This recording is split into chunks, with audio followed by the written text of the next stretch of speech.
অৱশেষত আহিল এটা খুবেই ভাল খবৰ। মাতৃ হ'ল জনপ্ৰিয় অভিনেত্ৰী সুস্মিতা ওৰফে পাৰ্বিন চুলতানা। হয় বন্ধুসকল, ঠিকেই শুনিছে।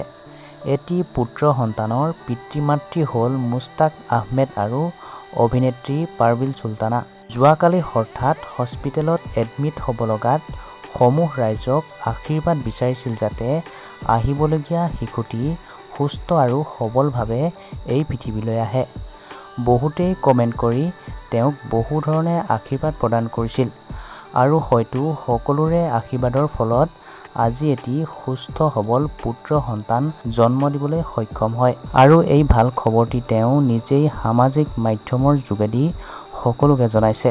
বৰ্তমানলৈকে শিশুটিৰ ফটো সামাজিক মাধ্যমত শ্বেয়াৰ কৰা নাই যদিও তেওঁ এটা কমেণ্টত লিখি সমূহ অনুৰাগীসকলক ধন্যবাদ জনাইছে এইবুলি।